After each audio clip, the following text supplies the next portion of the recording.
Happy Easter to the Western confessions of Christianity. Happy Easter next weekend to the Eastern and Orthodox churches. I spent my Easter in Seville, which was a truly magnificent, magnetic occasion.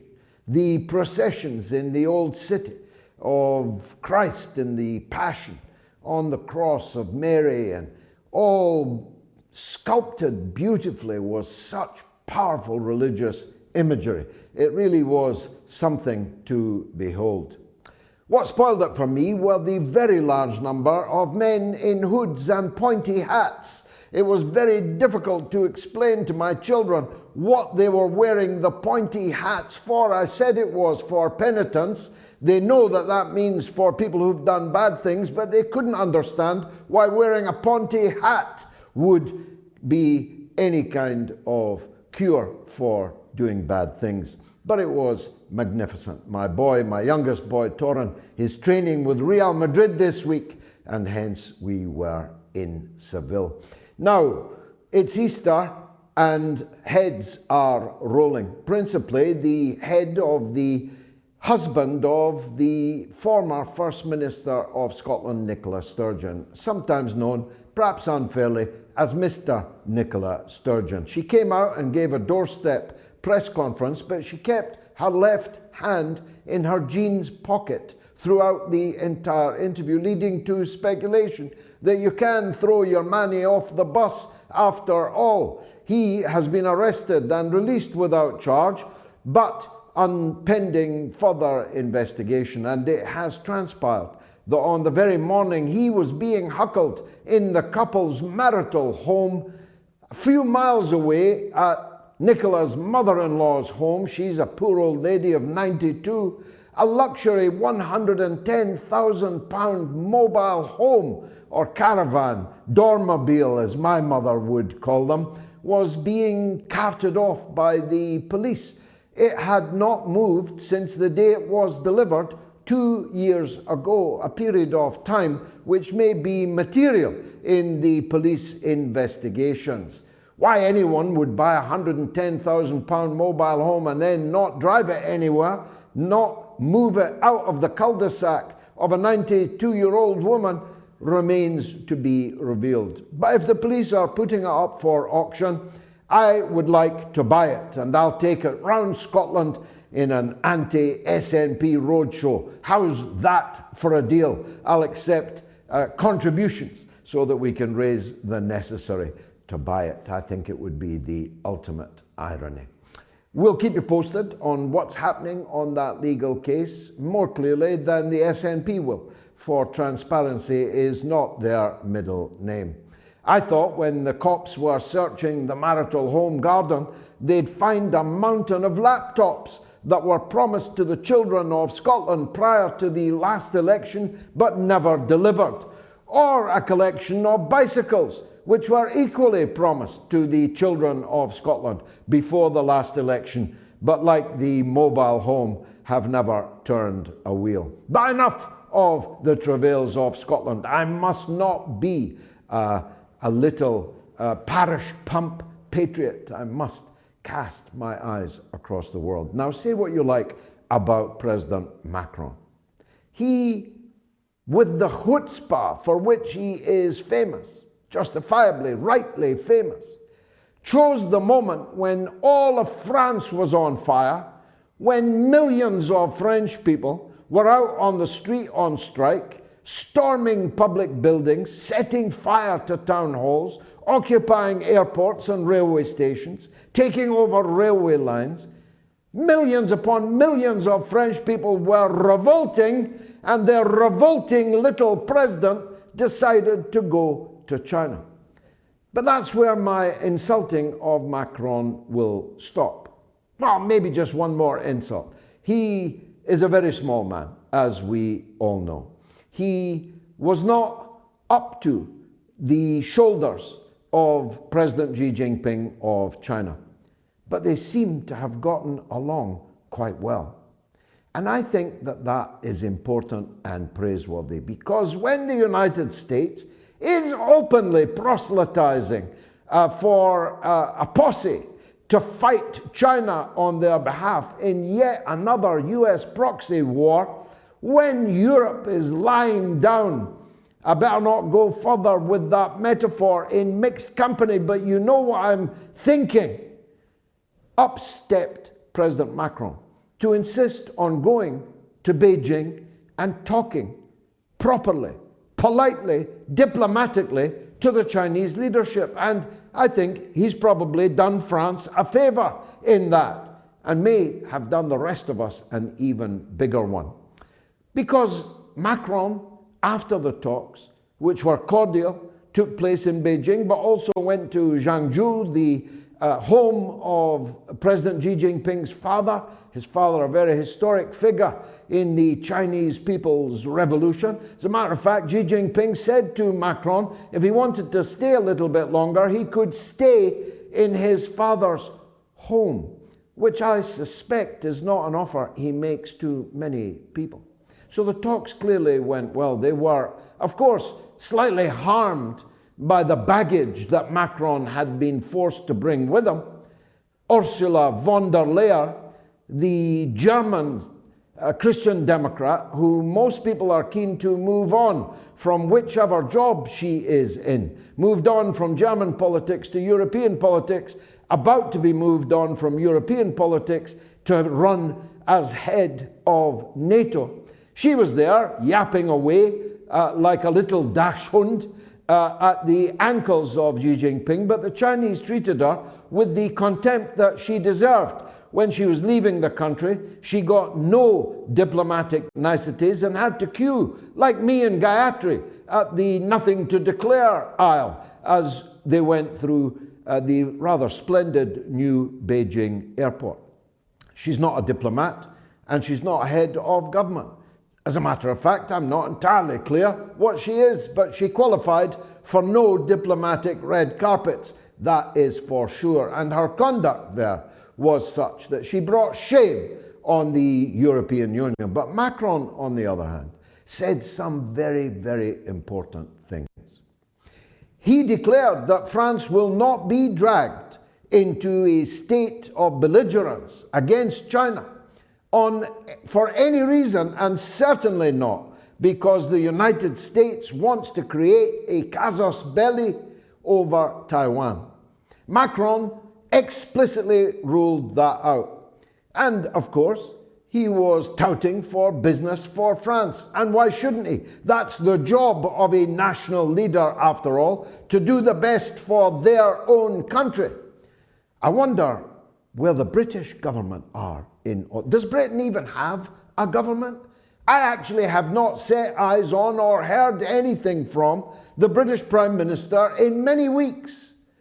He's not present at any diplomatic negotiation with potential foes in issues that are potential tank traps for humanity because, of course, his instructions, like Tony Blair's in 2001 before him, were to get up the ass of the United States of America and stay there.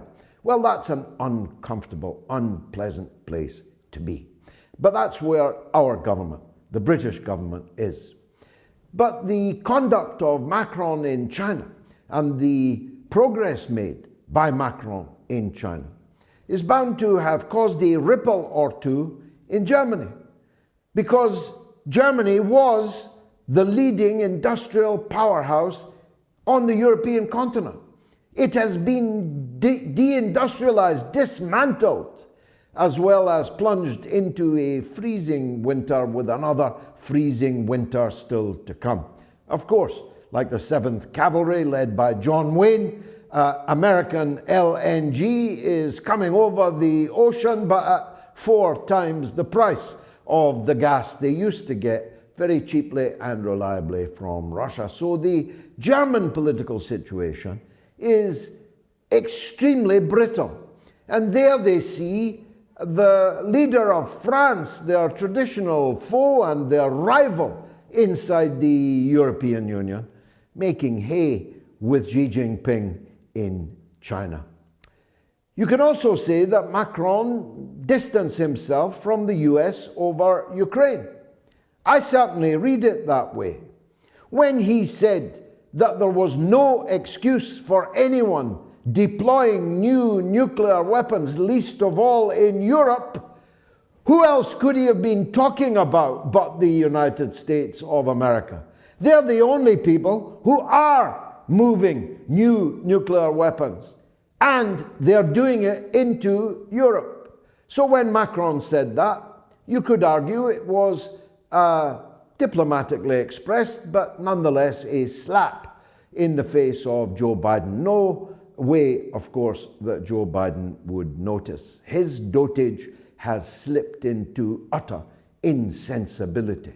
He has gone from early onset to late stage Alzheimer on camera in real time as President of the United States of America. This may be the point to remind you that at the bottom of his bed, literally, is the football. What's the football? It is the bag containing the triggers for firing nuclear weapons. And as I've joked before, but it's no longer a joke, he's going to get out of bed looking for the toilet in a hurry one night, and he may just do something to that bag that brings about the end of the world. How long the United States Armed Forces, how long the United States governing party, how long the United States system is going to tolerate a man so embarrassingly senile as their best, as their number one,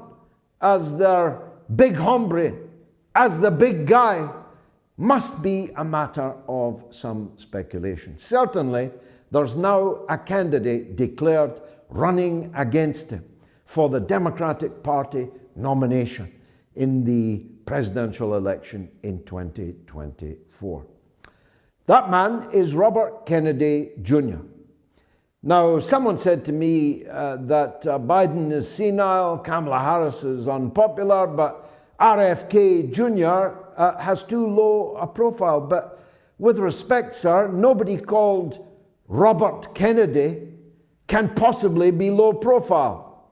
This is a man whose father should have been the President of the United States, and how different the world would have been if he had become President in 1968 before someone, my money's on the CIA, gunned him down in the back, not the front of the head, in a kitchen in California.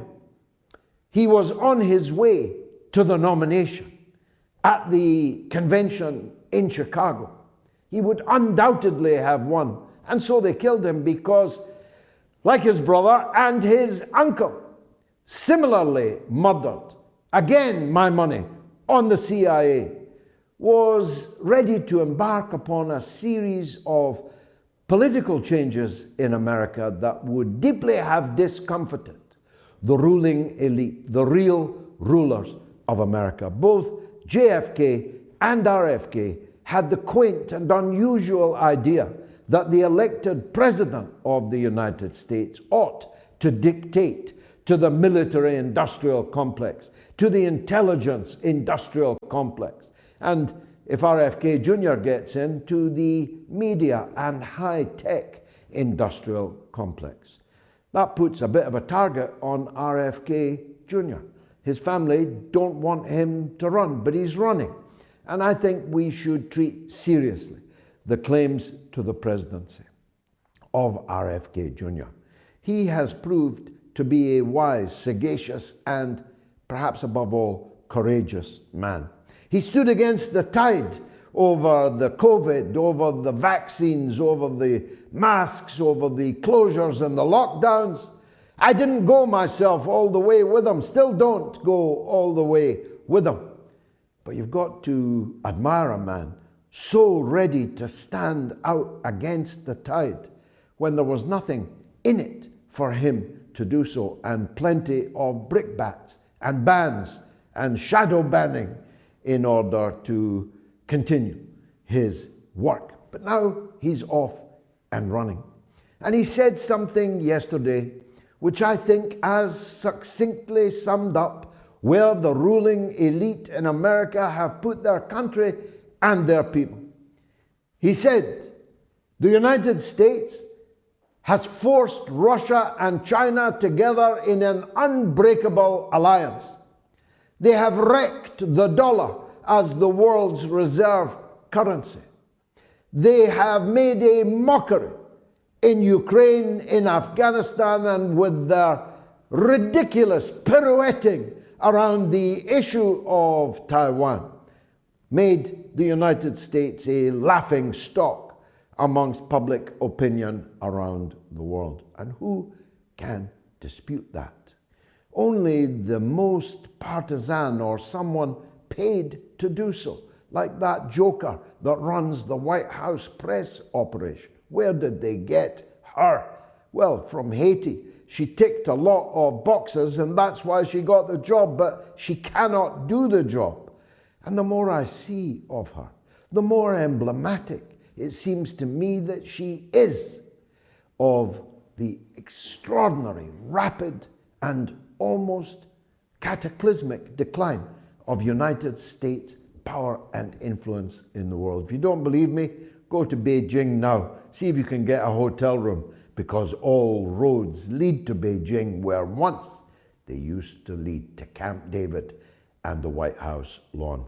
We'll be talking about all these issues and more, much more, and taking your calls in the course of the next 1 hour and 40 minutes. Because, as I keep saying, this is the mother of all talk shows.